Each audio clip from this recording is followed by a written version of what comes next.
Hello everyone, this is Shweta Pandey. Welcome to step up academy.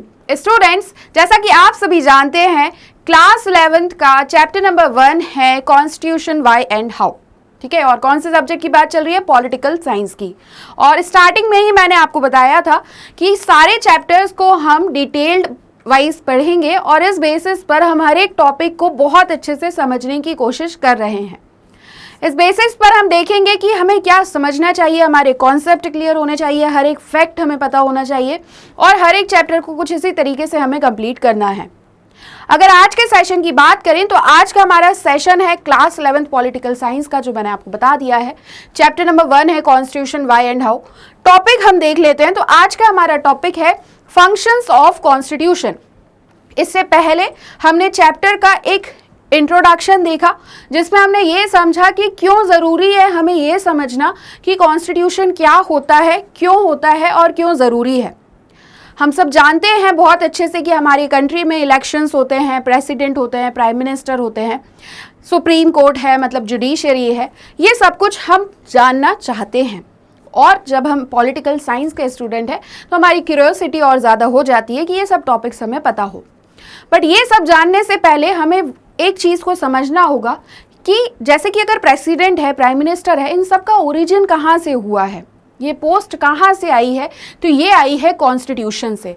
तो हमें सबसे पहले कॉन्स्टिट्यूशन को समझना होगा कि कॉन्स्टिट्यूशन में क्या दिया है, ऐसा क्या बताया गया है कि कॉन्स्टिट्यूशन इम्पॉर्टेंट है। और इम्पॉर्टेंस समझने के लिए, किसी भी चीज़ की अगर हमें इम्पॉर्टेंस जानना है तो हमें उसके फंक्शंस के बारे में पता करना होगा कि एक्चुअल में ये वर्क क्या करता है, इसके फंक्शंस क्या हैं। उस बेसिस पर हम समझ पाएंगे कि क्या इम्पॉर्टेंस है। तो जैसा कि अगर हम फंक्शन समझ लेंगे तो हमें इस सेशन के बाद ये समझ आ जाएगा कि एक्चुअल में क्या इम्पॉर्टेंस है कॉन्स्टिट्यूशन की, क्या प्रोवाइड किया है। हम देखते हैं गवर्नमेंट को बहुत सारी पावर दी हुई है, बट स्टिल गवर्नमेंट कुछ लिमिटेशंस के साथ अपनी पावर्स को यूज़ करती है। सिटीजन्स को फंडामेंटल राइट्स दिए हुए हैं, तो इन्हें किस तरीके से दिया गया है, कैसे बहुत अच्छी तरीके से बैलेंस बनाया गया है इंडियन कॉन्स्टिट्यूशन में, ये सारी चीज़ हम इस चैप्टर में पढ़ने जा रहे हैं। तो स्टार्ट करेंगे आज का टॉपिक और सबसे पहला फंक्शन देखेंगे कि क्या फंक्शन है कॉन्स्टिट्यूशन का। तो constitution allows coordination and assurance. यहाँ पर कहा गया है कि जो कॉन्स्टिट्यूशन है वो कोऑर्डिनेशन देता है, प्रोवाइड करता है, अलाउ करता है। कोऑर्डिनेशन का मतलब क्या? कोऑर्डिनेट करना। कोऑर्डिनेट कैसे किया जाएगा उसके लिए हम एक एग्जाम्पल से समझेंगे। और एश्योरेंस देता है। अगर मैं एश्योरेंस की बात करूँ कि मान लीजिए आपको कुछ राइट्स दिए हैं तो वो राइट्स आपको ज़रूर मिलेंगे, इस चीज़ की श्योरिटी कौन देगा? या आपकी लाइफ थ्रेटन ना हो, इस चीज़ की श्योरिटी कौन देगा? आपके अपने ह्यूमन राइट्स हैं, फंडामेंटल राइट्स हैं और बहुत सारी चीज़ें हैं। तो इन सारी चीज़ों का एश्योरेंस हमें कौन देता है? कॉन्स्टिट्यूशन देता है। एक छोटा सा एग्जाम्पल यहाँ पर हम समझेंगे और कोशिश करेंगे ये समझने की कि किस तरीके से कॉन्स्टिट्यूशन हमें कोऑर्डिनेशन और एश्योरेंस प्रोवाइड करता है, ये अलाउ करता है। तो ये पढ़ने से पहले हम यहाँ पर एक एग्जाम्पल देखते हैं। ठीक, मान लीजिए एक ग्रुप है और इस ग्रुप में काफ़ी ज़्यादा डाइवर्सिटी है। अब डाइवर्सिटी किस बेसिस पर होगी? तो ये जो ग्रुप है इसमें काफ़ी सारे मेंबर्स हैं और हमने ये देखा कि इनके डिफरेंट रिलीजन हैं। ठीक है, अलग अलग रिलीजन फॉलो करते हैं, जैसे हिंदू है, मुस्लिम है, क्रिश्चियन है, सिख हैं और इसी के साथ साथ कुछ पर्सन ऐसे भी हैं जो किसी भी रिलीजन को फॉलो नहीं करते हैं। फिर हमने इस ग्रुप में देखा, या मान लीजिए ये आप हैं और आप इस ग्रुप में आए और आपने देखा कि इस ग्रुप में प्रोफेशन भी अलग अलग है। अब प्रोफेशन की अगर बात करें तो कोई डॉक्टर है या तो कोई टीचर है, आईएएस है। तो इस तरीके से डिफरेंट प्रोफेशन भी हैं सभी ग्रुप मेंबर्स के। फिर हमने ये देखा कि चॉइसेस भी अलग अलग हैं। अब किसी को इंडोर गेम्स पसंद है, किसी को आउटडोर गेम्स पसंद है। तो इस तरीके से अपनी अपनी चॉइसेस हैं। और एट लास्ट हम देखते हैं कि कुछ पर्सन यहाँ पर रिच हैं और कुछ पर्सन यहाँ पर पुअर हैं। अब इतनी ज़्यादा डाइवर्सिटी होने के बाद भी क्या करना है, हम क्या जानने की कोशिश कर रहे हैं? तो इतनी ज़्यादा डाइवर्सिटी होने के बाद भी ये बताया गया कि ये जो ग्रुप के मेंबर्स हैं इन सभी को एक साथ रहना है और एक साथ कैसे रहना है, कोऑर्डिनेशन के साथ, और इसी के साथ साथ किस तरीके से, यूनिटी के साथ रहना है, रिस्पेक्ट देना है एक दूसरे को, और इक्वालिटी भी होनी चाहिए। ठीक, तो ग्रुप मेंबर्स ने कहा कि ये कौन एश्योर करेगा, ये कैसे पता चलेगा कि हमारे ग्रुप में इतनी ज़्यादा यूनिटी है और सब अच्छे से वर्क कर रहे हैं। तो इन्होंने कहा कि एक काम कर लेते हैं कि हम एक ऐसा करते हैं कि कुछ पनिशमेंट डिसाइड कर देते हैं। ठीक है, तो ये पनिशमेंट इसलिए डिसाइड कर देते हैं कि अगर ग्रुप्स में कुछ रूल्स बनाए गए हैं, अगर इन रूल्स को फॉलो नहीं किया जाएगा तो उसको हम क्या करेंगे, पनिशमेंट देंगे। तो इसे समझने के लिए भी एक चीज़ यहाँ पर हम समझते हैं। यहाँ पे क्या हुआ कि ये जो ग्रुप है इसमें ये कहा गया कि कैसे चलाएंगे हम इस ग्रुप को, कैसे यूनिटी के साथ। तो इसमें कहा कि कुछ रूल्स एंड रेगुलेशंस बना देते हैं और इन रूल्स और रेगुलेशंस को सभी मेंबर्स को फॉलो करना होगा इररिस्पेक्टिव ऑफ डाइवर्सिटी। ठीक, फिर मान लीजिए एक पर्सन आया, उसने कहा कि ये कौन एश्योर करेगा, ये श्योरिटी कौन देगा कि ग्रुप में सारे मेंबर्स फॉलो करेंगे रूल्स और रेगुलेशंस को। ऐसा भी तो हो सकता है कि कुछ पर्सन नहीं करे फॉलो। तो फिर एक मेंबर ने सजेस्ट किया कि ऐसा कर लेते हैं कि जो रूल्स और रेगुलेशन फॉलो नहीं करेंगे उसे हम पनिशमेंट देंगे। तो इस बेसिस पर ये जो ग्रुप में इतनी ज़्यादा डाइवर्सिटी है ये भी रहेगी और यूनिटी भी रहेगी और हम काफ़ी अच्छे से रहेंगे।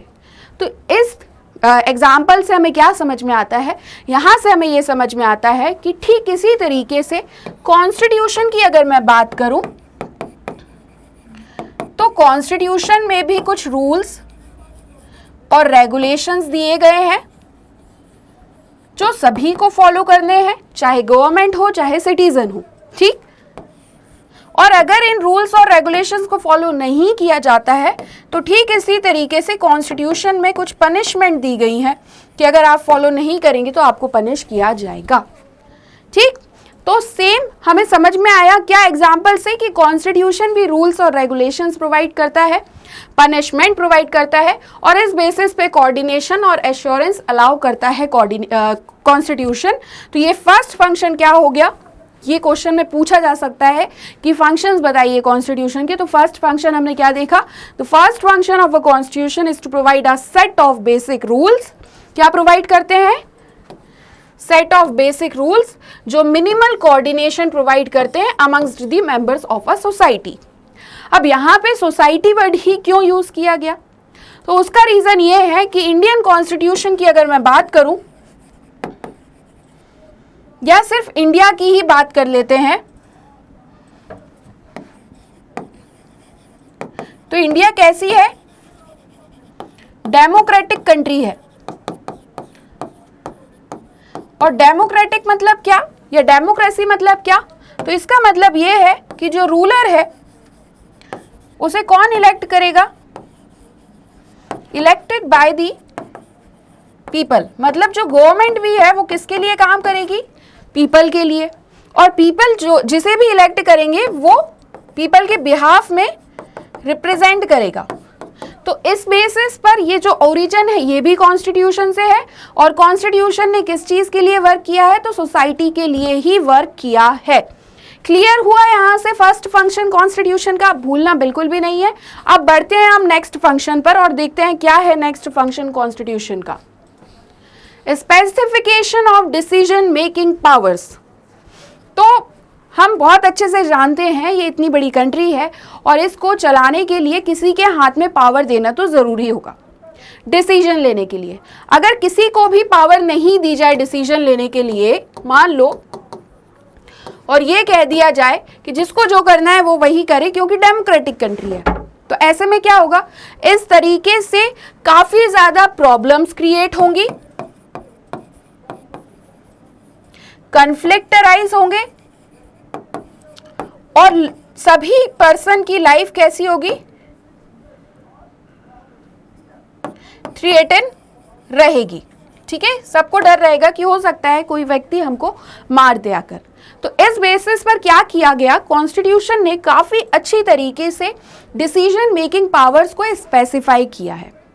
अब डिसीजन कैसे लिया जाता है, तो अगर मैं बात करूं मोनार्क की, तो मोनार्कियल सिस्टम जहां होता है वहां पर किंग डिसीजन लेते हैं, ठीक। अगर एक पार्टी ही है तो हमेशा पार्टी डिसीजन लेती है, बट इंडिया तो डेमोक्रेसी है, इंडिया में तो डेमोक्रेसी है, डेमोक्रेटिक कंट्री है, तो इंडिया में कौन डिसीजन लेता है, तो इंडिया में जो डिसीजन लेने की पावर दी गई है वो किसे दी गई है, वो दी गई है पार्लियामेंट को,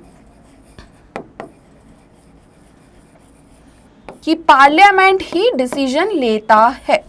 अब कैसे, तो ये समझो कि हम तो कह रहे थे कि डेमोक्रेसी है, पीपल्स पार्टिसिपेशन है, तो यहाँ पीपल्स ने तो डिसीजन लिया ही नहीं, डिसीजन तो पार्लियामेंट ले रही है, तो ऐसा कुछ भी नहीं है। पार्लियामेंट के बारे में समझो, हम जानते हैं हमारे कंट्री में क्या होते हैं, इलेक्शन होते हैं, नेताजी आपके घर पर आते हैं और क्या कहते हैं, हमें वोट दीजिएगा, हम आपके सारे काम करेंगे। कौन से काम, घर के काम नहीं, जो आप चाहते हैं, रोड बनवाना, बिल्डिंग्स बनवाना, स्कूल्स अच्छा होना, ये सारे जो वर्क है ये हम आप लोगों के लिए करेंगे, ठीक। तो इसी तरीके से उस बेसिस पर हम क्या करते हैं, आप नहीं, लेकिन क्या होता है, वोट देने के लिए, वोटिंग एज क्या है जल्दी से बताओ कमेंट सेक्शन में, तो वोट देने के लिए जाते हैं और जिसे भी मैक्सिमम वोट मिलते हैं, ठीक, वो क्या हो जाते हैं, रिप्रेजेंटेटिव। तो एक तो लेजिस्लेटिव असेंबली में होते हैं, वो हम आगे के चैप्टर्स में समझेंगे। ये समझ लो जो रिप्रेजेंटेटिव है ये पार्लियामेंट में जाते हैं और ये पीपल्स के बिहाफ में डिसीजन लेते हैं, और इस बेसिस पर यहाँ पर क्लियर होता है कि जो कॉन्स्टिट्यूशन है उसने स्पेसिफाई किया है कि डिसीजन मेकिंग पावर्स किसके पास होंगी, पार्लियामेंट के पास। तो यहां से समझ आया। So the second function of a constitution is to specify.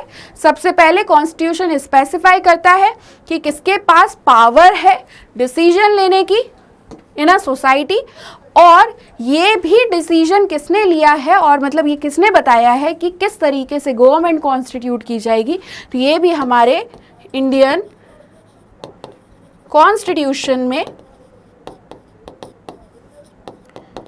बताया गया है। ठीक, क्लियर हुआ? कोई डाउट तो पूछ सकते हैं कमेंट सेक्शन में। अब गवर्नमेंट कैसे कॉन्स्टिट्यूट होती है तो अभी हम पढ़ेंगे लेजिस्लेटिव, एग्जीक्यूटिव, जुडिशियरी। इसमें हम देखेंगे कि हमारी गवर्नमेंट का फॉर्मेशन कैसे होता है। अभी हमें सिर्फ कॉन्स्टिट्यूशन के बारे में समझना है कि कॉन्स्टिट्यूशन कोऑर्डिनेशन प्रोवाइड कर रहा है, एश्योरेंस प्रोवाइड कर रहा है, उसके बाद स्पेसिफाई कर रहा है कि डिसीजन मेकिंग पावर्स किसके पास रहेंगी। अब हम बढ़ते हैं नेक्स्ट पॉइंट पर। अब यहां पर दिया गया है limitations on the powers of government. तो जो कॉन्स्टिट्यूशन है वो गवर्नमेंट की पावर पर लिमिटेशंस लगा देता है। कैसे? ऐसा क्या सोच लिया कॉन्स्टिट्यूशन ने कि गवर्नमेंट की पावर पर लिमिटेशंस लगानी पड़ी? तो आइए इसको भी हम समझते हैं। जब कॉन्स्टिट्यूशन का फॉर्मेशन होता है,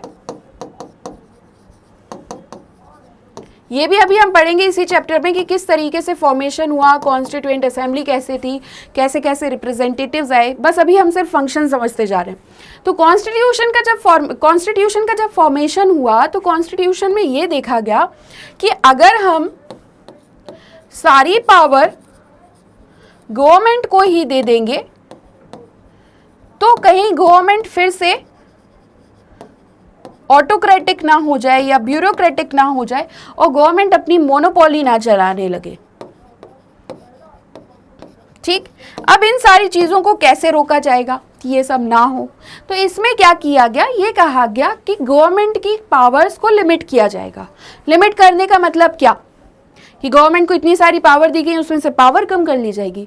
नहीं, हमने अभी स्टार्टिंग में समझा था कि हर एक चीज में बैलेंस बनाया गया है।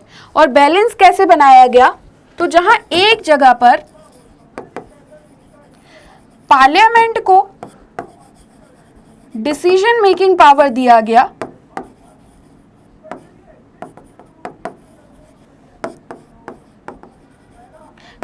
और दूसरी जगह क्या किया कॉन्स्टिट्यूशन ने? सिटीजन्स को फंडामेंटल राइट्स प्रोवाइड किए। अब फंडामेंटल राइट्स में क्या बताया गया है, जल्दी से बताओ कमेंट सेक्शन में कुछ फंडामेंटल राइट्स अगर आपको याद है तो। कुछ मैं आपको बताती हूँ। जैसे कि फंडामेंटल राइट्स में हमें दिया गया है राइट टू इक्वालिटी। अब राइट टू इक्वालिटी में कुछ एक्सेप्शंस के साथ हमें इक्वालिटी दी गई है। अभी हम फंडामेंटल राइट्स भी पढ़ेंगे तो उसमें समझेंगे। तो राइट टू इक्वालिटी में ये कहा गया है कि सभी के लिए इक्वालिटी होनी चाहिए, समानता होनी चाहिए। चाहे हम ये कहें कि जैसे एक और है right to freedom of speech, बोलने का अधिकार, बट इसमें भी कुछ लिमिटेशंस हैं। इक्वालिटी में क्या कहा गया, राइट टू एजुकेशन देख लेते हैं, तो सभी को पढ़ने का अधिकार है ना। तो इस तरीके से अब पार्लियामेंट या फिर हम सिर्फ गवर्नमेंट की बात करें तो गवर्नमेंट अब राइट टू एजुकेशन को कहीं तक खत्म नहीं कर सकती है। ठीक, क्लियर हुआ। तो कुछ इस तरीके से गवर्नमेंट की पावर्स पर लिमिटेशंस लगाई गई हैं। So the third function of a constitution क्या है, set some limits on what a government can impose on its citizens, and these limits are fundamental in the sense that government may never trespass them. तो यहाँ पे हमें ये बताया गया कि थर्ड फंक्शन है कि लिमिट लगाना, कुछ लिमिट्स गवर्नमेंट पर लगाना कि गवर्नमेंट अपने सिटीजन्स पर क्या इम्पोज कर सकती है, कौन से रूल्स रेगुलेशंस लगा सकती है, और उन पर कभी रूल्स रेगुलेशन कुछ इस तरीके से नहीं लगाएगी। या ये हम कहें कि फंडामेंटल कैसे, तो फंडामेंटल का मतलब ये कि जो लिमिटेशंस लगाई गई हैं उन्हें गवर्नमेंट कभी भी ट्रेसपास नहीं करेगी, कभी भी उससे बाहर नहीं जाएगी, अपनी लिमिट से बाहर नहीं जाएगी। तो इस तरीके से क्या किया गया, लिमिटेशंस लगाई गई हैं on the powers of government. Clear हुआ, कोई डाउट? तो फिर से वही कहेंगे, कमेंट सेक्शन में आप पूछ सकते हैं। अब हम आते हैं aspirations and goals of a society. तो एस्पायरेशंस का मतलब सबसे पहले समझ लो, एस्पायरेशंस या गोल्स का मतलब क्या होगा। सोसाइटी का मतलब तो हमें पता ही है, एक समाज, ठीक है। तो किसी भी समाज की कुछ आकांक्षाएं होती हैं, कुछ गोल्स होते हैं, जैसे आपकी भी अपनी लाइफ में कुछ गोल्स होंगे, तो इसी तरीके से पूरी सोसाइटी जो है उसकी भी कुछ एस्पायरेशंस होती हैं, कुछ गोल्स होते हैं। इससे पहले ये समझो, अगर कुछ ओल्ड कॉन्स्टिट्यूशंस की हम बात करें,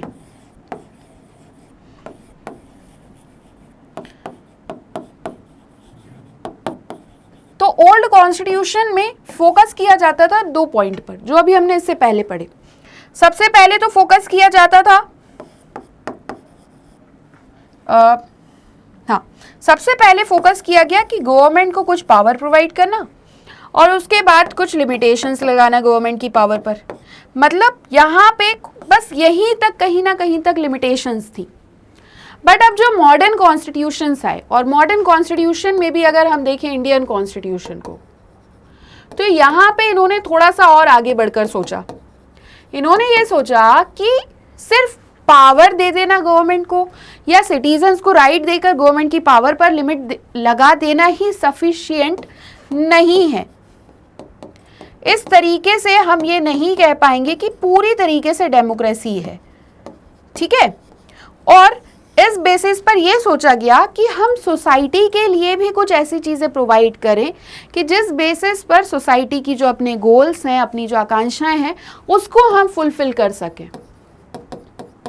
और इसे फुलफिल करने के लिए क्या किया गया इंडियन कॉन्स्टिट्यूशन में कि सोसाइटी के बारे में सोचा गया। और इसी बेसिस पर अगर हम बात करें डीपीएसपी की, directive principles of state policy, तो ये लिए गए हैं आयरलैंड से। हम जानते हैं कि जो सोर्स हैं हमारे काफ़ी कंट्रीज से हैं, तो डीपीएसपी लिए गए। इसमें बताया गया कि अब जब कोई भी स्टेट अगर वेलफेयर पॉलिसी बनाने वाला है, अब वेलफेयर पॉलिसी किसके लिए होगी, सोसाइटी के लिए होगी। कल्याण किसका करेंगे, सोसाइटी का ही करेंगे।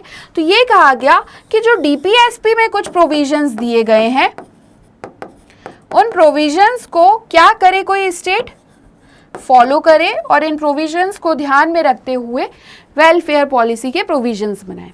तो इस तरीके से काफ़ी सारी चीज़ें दी गई हैं, और उसमें से एक है डीपीएसपी, जो हमारी सोसाइटी के एस्पायरेशंस और गोल्स को फुलफिल करते हैं। और यहाँ से हमें क्लियर होता है कि जो फोर्थ फंक्शन है कॉन्स्टिट्यूशन का, वो ये है कि to enable the government to fulfil the aspirations of a society, और एक ऐसी कंडीशन क्रिएट करे जिसकी वजह से जस्ट सोसाइटी हो। जस्ट का मतलब यहाँ पर हम जस्टिस से कह रहे हैं।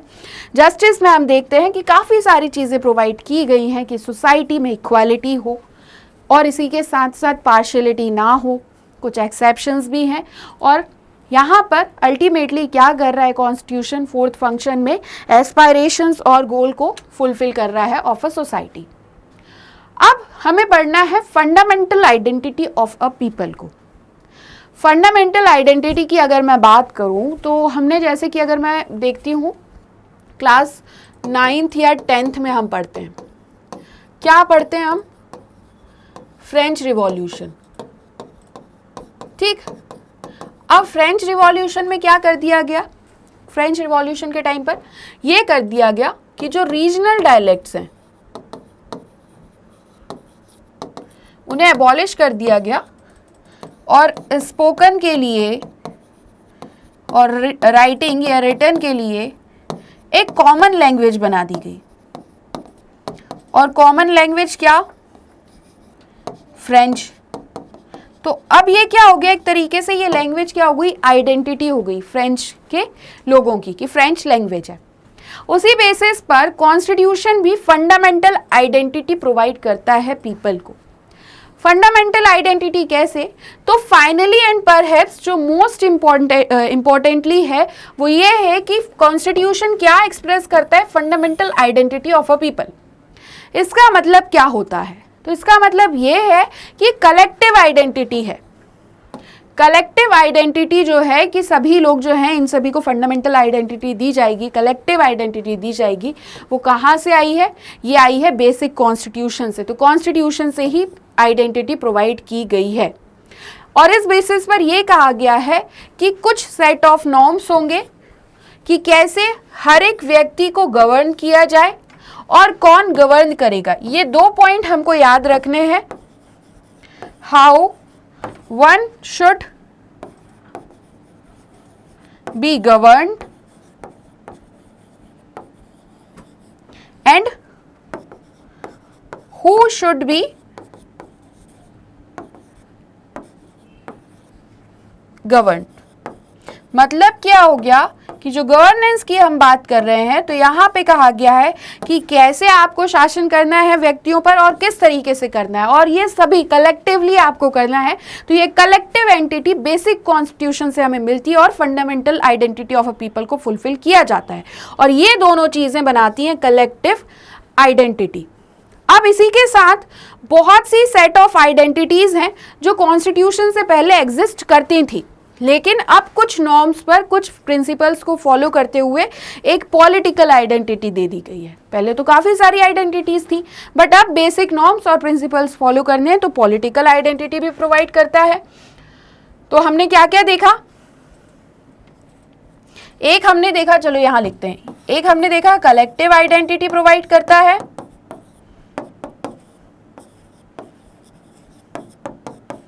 देन हमने देखा पॉलिटिकल आइडेंटिटी। कलेक्टिव में हमने क्या देखा, who should be govern and how should be govern, और पॉलिटिकल में set of basic norms and principle should be followed. अब सेकंड कॉन्स्टिट्यूशनल नॉर्म्स की अगर हम बात करें तो हर एक इंडिविजुअल के एस्पायरेशंस, गोल्स, फ्रीडम्स को परस्यू किया गया है। कॉन्स्टिट्यूशन ने कुछ अथॉरिटेटिव कॉन्स्ट्रेंट्स भी सेटअप किए हैं कि किसे क्या करना है और क्या नहीं करना है हर एक व्यक्ति को। मतलब जैसे कि आप हर किसी की लाइफ को थ्रेटन नहीं कर सकते हो या किसी की भी लाइफ को थ्रेटन नहीं कर सकते हो, और इन्हें ये बताया गया है कि इस तरीके से हम फंडामेंटल वैल्यूज़ को डिफाइन करते हैं कि हर एक व्यक्ति के एस्पायरेशंस हैं, गोल्स हैं और फ्रीडम्स हैं, और कभी भी हमें इन्हें ट्रेसपास नहीं करना है। तो कॉन्स्टिट्यूशन यहाँ से हमें एक और आइडेंटिटी प्रोवाइड करता है, और वो कौन सी आइडेंटिटी है, मॉरल आइडेंटिटी। ठीक इसी तरीके से हमसे क्वेश्चंस भी पूछे जाएंगे, तो हमें ये सब याद होना चाहिए। अब बढ़ते हैं नेक्स्ट पॉइंट पर, देखते हैं क्या हमको देखना है। थर्ड एंड फाइनली यहाँ पे ये कहा गया है पॉलिटिकल और मॉरल वैल्यूज अब डिफरेंट कॉन्स्टिट्यूशनल ट्रेडिशंस में फॉलो किए जाते हैं। अब अगर हम वर्ल्ड की बात करें तो वर्ल्ड में हम देखते हैं कि इंडियन कॉन्स्टिट्यूशन और अदर कॉन्स्टिट्यूशंस कैसे डिफर करते हैं एक दूसरे से। अब अगर हम बात करें, गुड डील तो सभी शेयर कर रहे हैं, सभी को एक अच्छे से वर्क करना है, लेकिन बहुत से कॉन्स्टिट्यूशन, मॉडर्न कॉन्स्टिट्यूशन में ये कहा गया है कि सर्टन बेसिक राइट्स तो हमें सभी के क्या करने हैं, प्रोटेक्ट करने हैं। बट डिफरेंट कैसे हैं, तो एक कॉन्सेप्ट है नेशनल आइडेंटिटी का। बहुत से नेशन हिस्टोरिकल ट्रेडिशंस के बेसिस पर क्या करते हैं, डाइवर्स ग्रुप्स जो उनके नेशन में रहते हैं वो डिफरेंट बेसिस पर रहते हैं। ये हमारे लिए इंपॉर्टेंट इतना ज़्यादा नहीं जाएगा, बट अब एक पॉइंट यहाँ पर जो आएगा वो मैं आपको बताना चाहूँगी। जैसे जर्मन, तो जर्मन में एथनिकली जर्मन होना ज़रूरी है अगर आप क्या हैं, अगर आपको जर्मन आइडेंटिटी चाहिए है। लेकिन इंडियन कॉन्स्टिट्यूशन में सिटीजनशिप के लिए एथनिकली इंडियन ऐसा कोई क्राइटेरियन नहीं है। हर एक नेशन के अपने अपने कॉन्सेप्शंस हैं, किस तरीके से जो नेशन में छोटे छोटे रीजन्स हैं उनके बीच में कैसा रिलेशंस होगा, सेंट्रल गवर्नमेंट के साथ कैसा रिलेशन होगा, और ये आइडेंटिटी होती है नेशनल आइडेंटिटी। तो national identity of a country, एक बार फिर से समझ लो, different nations embody different conceptions of what the relationship between. एक ये पूरा नेशन है, ठीक है, इसमें छोटे छोटे रीजन हैं और ये सेंटर है। तो ये बताया गया है कि इनके बीच में कैसा रिलेशंस होगा और सेंटर से इनके रिलेशन कैसे होंगे, ये हमें बनाता है क्या, नेशनल आइडेंटिटी। क्लियर हुआ? आगे बढ़ें, कोई डाउट है तो फिर से मैं कहना चाहूंगी कि कमेंट सेक्शन में पूछ लीजिए। अब इसी के साथ हमारा जो ये आज का सेशन है वो कंप्लीट होता है। हमने समझा कि क्या फंक्शंस हैं कॉन्स्टिट्यूशन के, और इस बेसिस पर आज हमें ये समझ आ गया होगा कि इंपॉर्टेंस है कॉन्स्टिट्यूशन की। क्यों है? क्योंकि कोऑर्डिनेशन प्रोवाइड करता है, एश्योरेंस देता है, डिसीजन मेकिंग पावर स्पेसिफाई किए, फंडामेंटल राइट्स दिए ताकि गवर्नमेंट की पावर को लिमिट कर सके, फंडामेंटल आइडेंटिटी है, political identity, collective identity, national identity और aspirations and goals of a society. तो इस तरीके से हम कंक्लूड करेंगे और ये हमने अभी समझ लिया है कि क्या फंक्शंस हैं कॉन्स्टिट्यूशन के। मिलते हैं नेक्स्ट वीडियो के साथ और देखते हैं क्या है हमारा नेक्स्ट टॉपिक, और उसको भी बहुत अच्छे से ढेर सारे एग्जाम्पल्स के साथ हम समझेंगे। आप और इससे ज़्यादा वीडियोस अगर देखना चाहते हैं तो आप हमारी वेबसाइट पर भी विजिट कर सकते हैं। एंड आई होप मैंने आपको जो भी पढ़ाया आज आपको काफ़ी अच्छे से समझ आया होगा, और अगर कोई डाउट है तो कमेंट सेक्शन में पूछ लीजिए। और अगर आज का सेशन आपको अच्छा लगा है तो आप हमारे चैनल स्टेप अप अकेडमी को please like, share and subscribe करना बिल्कुल भी ना भूलें। थैंक यू एंड धन्यवाद।